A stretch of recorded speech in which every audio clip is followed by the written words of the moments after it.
Hello दोस्तों, my self काकुन एड्यूपोरियम classes में आप सबका स्वागत है। आज की हमारी वीडियो आपको मिरर फॉर्मूला और मैग्नीफिकेशन के बारे में क्लैरिफिकेशन देगी।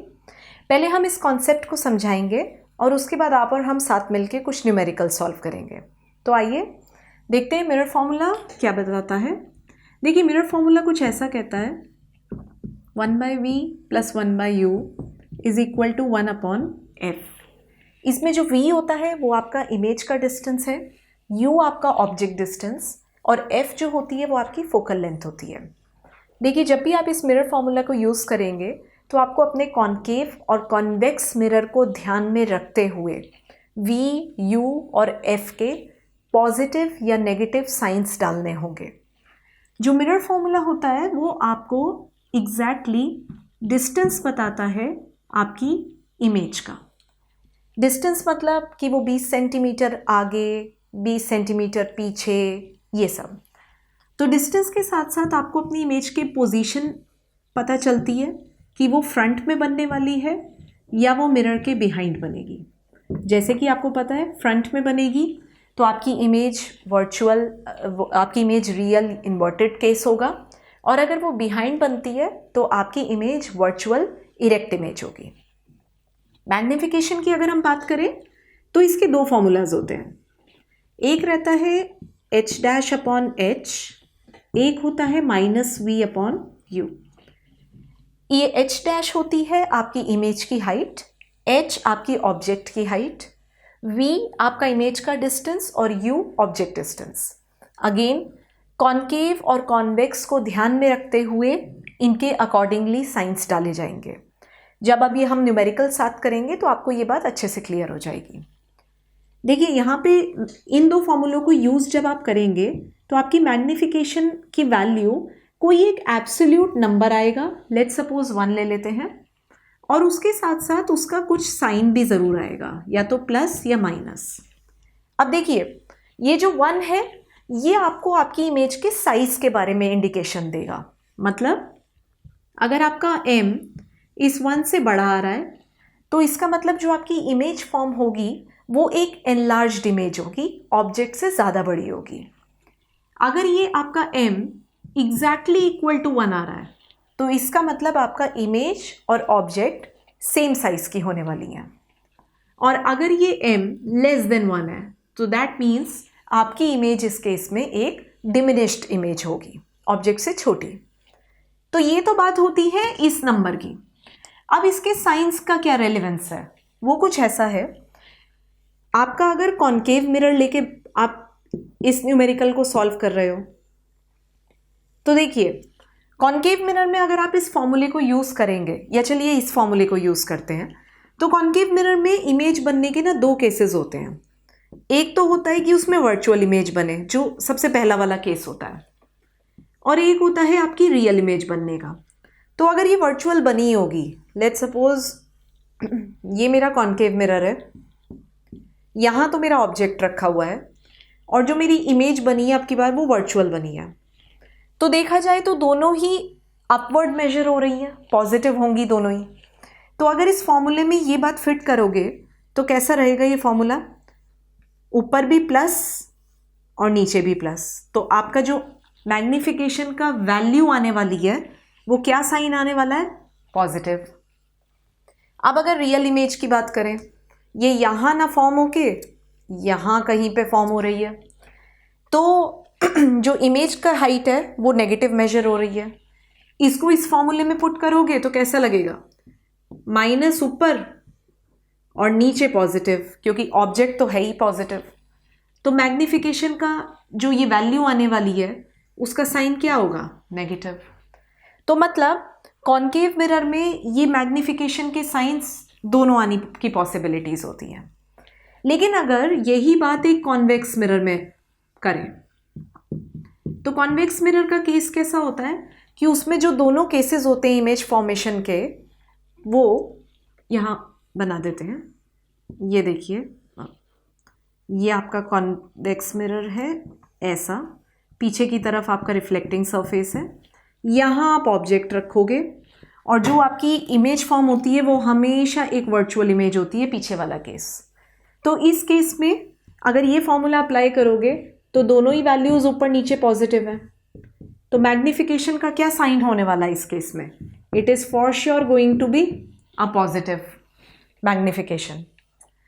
तो ये तो जस्ट एक ओवरव्यू था कि मिरर फॉर्मूला क्या होता है, मैग्निफिकेशन क्या होता है, इससे हमें डिस्टेंस का पता चलता है, इससे हमें साइजेस का भी आइडिया लगता है, और साथ साथ थोड़ी सी नेचर पता चल जाती है कि भाई वर्चुअल होने वाली है, इरेक्ट होने वाली है। अब आइए साथ में एक न्यूमेरिकल सॉल्व करते हैं जिससे हमें पूरी क्लैरिटी मिल जाएगी। चलिए आइए न्यूमेरिकल सॉल्व करते हैं। देखिए, न्यूमेरिकल शुरू करने से पहले मैं एक छोटी सी टिप दूंगी। आपके न्यूमेरिकल में जो भी चीज़ें, जितने भी वैल्यूज़ आपको दी हुई हैं, अगर आप उन्हें पहले ही एक जगह सम अप कर लोगे तो आपको इतना क्लैरिटी मिल जाती है कि आप न्यूमेरिकल को कैसे सॉल्व करने वाले हैं। देखिए यहाँ पे जैसे एन ऑब्जेक्ट 3 सेंटीमीटर हाई, तो यहाँ पे क्लियरली गिवन है कि जो आपका ऑब्जेक्ट की हाइट है वो +3 होगी।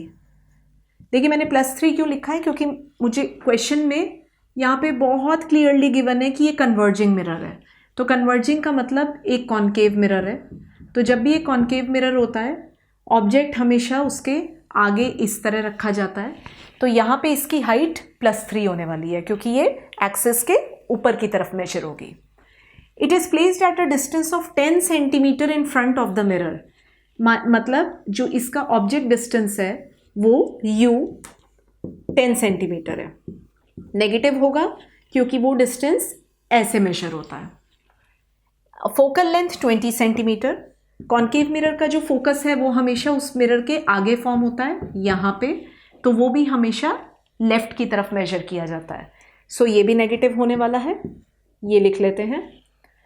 Find the nature, size and position of the image.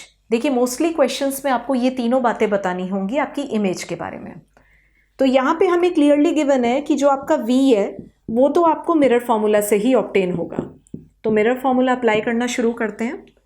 1/v को यहीं छोड़ देंगे, इसको हम राइट हैंड साइड पे लेके जाएंगे ऐसे।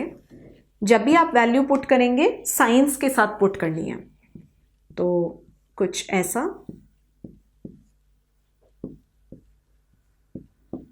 एलसीएम लेते टाइम जो भी इनके साइंस होते हैं उनको हमेशा न्यूमरेटर में भेज दीजिएगा।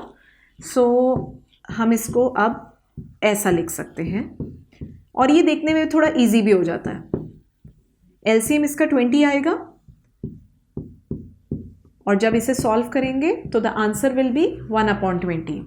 अब देखिए जो 1/20 है ये आपको 1/v मिला है, बट हमें चाहिए v। तो इसके लिए हम क्या कर सकते हैं, हम सीधा इसको रेसिप्रोकेट कर देंगे। तो जो हमको v मिलेगा वो +20 सेंटीमीटर होगा। प्लस का सीधा सीधा ये मतलब है कि जो ये इमेज का डिस्टेंस है वो राइट की तरफ मेजर किया जा रहा है, मतलब आपकी इमेज यहाँ कहीं फॉर्म होने वाली है। तो और ये कितनी आगे, 20 सेंटीमीटर बिहाइंड द मिरर। तो देखिए यहाँ से आपको दो आइडिया लग गए। एक तो आपको अपने इमेज की पोजीशन पता चल गई, दूसरा इसकी नेचर भी पता चल गई है कि ये वर्चुअल और इरेक्ट वाला केस है। अब रही बात साइज की, तो साइज के लिए आप मैग्निफिकेशन का यूज़ करेंगे। वो किस तरह करेंगे वो भी देखते हैं। देखिए बाकी सारी चीज़ें जो हमारे पास अवेलेबल हैं, अब उनके अलावा हमारे पास v भी आ गई है, तो उसको भी यहीं इसी डेटा में ऐड कर देते हैं। ये देखिए अब मैग्निफिकेशन का जो फॉर्मूला है वो हमें कुछ ऐसा बताता है, -v/u। जब यहाँ पे वैल्यूज़ पुट करेंगे तो अगेन साइंस के साथ ही करनी है, कुछ ऐसा रहेगा।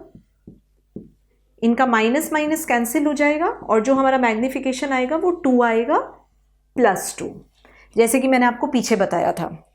अब ये 2 एक इंडिकेटर है कि यहाँ पे जो इमेज आने वाली है वो ऑब्जेक्ट से ज़्यादा बड़ी आने वाली है, इन लार्ज का केस होगा। तो और प्लस का ये मतलब है कि कॉन्केव मिरर है तो वर्चुअल वाली के इमेज है। तो हमें सब कुछ लिंक्स डेवलप हो रहे हैं बीच में। अब इस मैग्निफिकेशन के फॉर्मूले को दूसरा फॉर्मूला यूज़ करेंगे ऐसा। ये वैल्यू यहाँ पे पुट करेंगे। इमेज की हाइट आपको ढूंढनी है और ऑब्जेक्ट की हाइट आपको बहुत क्लियरली गिवन है। तो आपकी जो इमेज की हाइट आ जाती है वो सीधा सीधा +6 सेंटीमीटर। तो देखिए यहाँ पे आपकी इमेज की हाइट आपके ऑब्जेक्ट से जस्ट डबल आ गई है, एनलार्ज्ड इमेज है, प्लस अपने आप में ये बता रहा है कि ये हाइट भी ऊपर को मेजर हुई होगी। तो यहाँ से भी वेरीफाई हो गया कि हाँ भाई ये पक्का एक वर्चुअल इमेज का ही केस है। तो देखिए कितनी ईजिली हम क्वेश्चन को फ्लो में लेके गए और सारी चीज़ें एक के बाद एक आती चली गई। अब ऐसा ही एक एग्जाम्पल हम कॉन्वेक्स मिरर का करते हैं। आइए देखते हैं एक एग्जाम्पल कॉन्वेक्स मिरर का। देखिए यहाँ पे सबसे पहले आपकी कन्वीनियंस के लिए हम एक कॉन्वेक्स मिरर बना देते हैं। ये आपका रिफ्लेक्टिंग सरफेस हो जाता है। ऑब्जेक्ट हमेशा यहाँ प्लेस किया जाता है। कॉन्वेक्स मिरर का फोकस हमेशा बिहाइंड द मिरर होता है और एक वर्चुअल फोकस होता है। और अब तक आपको ये बात भी याद हो गई होगी कि जो आपके कॉन्वेक्स मिरर होते हैं इसमें आपकी दोनों इमेज दोनों केसेस होते हैं इमेज फॉर्मेशन के, वो इमेजेस हमेशा behind the mirror virtual images होती हैं। तो दैट मीन्स यहाँ कहीं आपकी इमेज ऐसा कुछ बनेगी। देखिए जो भी डेटा क्वेश्चन में है एक जगह उसको कलेक्ट करते हैं। एन ऑब्जेक्ट 5 सेंटीमीटर हाई, इसका मतलब ये आपके ऑब्जेक्ट की हाइट है जो कि प्लस में मेजर होती है। It is placed at a distance of 10 centimetre from a convex mirror. ये ऑब्जेक्ट इस कॉन्वेक्स मिरर से 10 सेंटीमीटर की दूरी पे रखा गया है, तो इसका डिस्टेंस लेफ्ट की तरफ मेजर हो रहा है। तो दैट मीन्स आपका जो u है वो -10 होने वाला है। The mirror has a radius of curvature 30 centimetre. अब देखिए इस क्वेश्चन में क्लियरली आपको फोकल लेंथ नहीं दी है, पर आपके पास एक क्लू है रेडियस ऑफ कर्वेचर का। तो अगर आपको याद हो तो रेडियस ऑफ कर्वेचर और फोकल लेंथ की रिलेशनशिप कुछ ऐसी होती है। तो अगर आपका रेडियस 30 सेंटीमीटर है तो आपकी जो फोकल लेंथ है वो 15 सेंटीमीटर होने वाली है। और सिंस ये फोकस पीछे की तरफ बनता है तो आपका ये फोकस पॉजिटिव होगा। इस डेटा को यूज़ करते हुए हम मिरर फॉर्मूला अप्लाई करेंगे। मिरर फॉर्मूला कुछ ऐसा कहता है, जब हम इसमें वैल्यूज़ पुट करेंगे तो हम कुछ ऐसा लिखेंगे। सबसे पहले आप इस u को इधर लेके जाइए राइट हैंड साइड पे। वैल्यूज़ पुट करके कुछ ऐसा पता चलता है कि 1/15 प्लस -1/-10। आगे जब हम इसको करेंगे सॉल्व तो आप सारे जितने भी डिनोमिनेटर में साइंस हैं उनको न्यूमरेटर में शिफ्ट करेंगे, कुछ ऐसा। न्यूमेरिक इसका एलसीएम कुछ 30 आएगा, ऐसा 5/30। जब आप इसे रिड्यूस करेंगे तो ये, अब ये जो 1/6 वैल्यू आई है ये आपकी 1/v की आई है। तो दैट मीन्स रेसिप्रोकेट करके हमें अपना v मिल जाएगा जो कि होगा +6 सेंटीमीटर। अब ये जो 6 सेंटीमीटर है ये बता रहा है कि आपकी इमेज का डिस्टेंस इस मिरर से 6 सेंटीमीटर है। प्लस का मतलब ये है कि आपकी ये जो इमेज का डिस्टेंस है ये राइट की तरफ मेजर हो रहा है। तो दैट मीन्स यहाँ से एक बात तो वेरीफाई हो गई कि ये इमेज मिरर के पीछे बनने वाली है, और यहाँ यानी कि जो इसकी नेचर होगी वो कैसी होगी, वर्चुअल इरेक्ट। तो आपको आपके क्वेश्चन की दो बातें, नेचर और पोजीशन, बड़े क्लियरली यहाँ से मिल जाती है। अब रही बात साइज की, उसके लिए हम मैग्निफिकेशन का यूज़ करेंगे। देखिए कैसे। अब तक वैसे आपको कॉन्केव मिरर का केस न्यूमेरिकल करके ये समझ आ गया होगा कि मैग्निफिकेशन का यूज़ कैसे आएगा। चलिए अपना v भी यहाँ पे नोट कर लेते हैं जो कि अब हमें +6 मिल चुका है। देखिए मैग्निफिकेशन का फॉर्मूला होता है -v/u। यहाँ पे वैल्यूज पुट करेंगे, +6 और नीचे -10। माइनस माइनस कैंसिल हो सकते हैं और जो हमें m की वैल्यू मिलेगी +0.6। 0.6 एक इंडिकेटर है कि जो आपकी इमेज है वो आपके ऑब्जेक्ट से छोटी बनने वाली है। याद है आपको मैंने बताया था कि अगर m <1 होता है तो आपकी इमेज एक डिमिनिश्ड इमेज बनेगी। तो ये वही केस है। और प्लस इसलिए है क्योंकि कॉन्वेक्स मिरर में हमेशा आपका m पॉजिटिव ही आता है। हमारी वीडियो के बिगनिंग में ये बात हुई थी। अब हम इस m का यूज़ करेंगे इसकी हाइट निकालने में, जो हमारी इमेज बनी है यहाँ पे प्लेस करेंगे। आपकी इमेज की हाइट h डैश है, आपकी ऑब्जेक्ट की हाइट +5 है। तो दैट मीन्स जो इमेज की हाइट निकली है वो निकलती है +3 सेंटीमीटर। अब देखिए यहाँ से आपकी इमेज आपके ऑब्जेक्ट से छोटी बनी है, फर्स्ट थिंग, और प्लस वर्ड का साइन का ये मतलब है कि ये इमेज भी आपकी प्रिंसिपल एक्सिस के ऊपर की तरफ मेजर हुई है।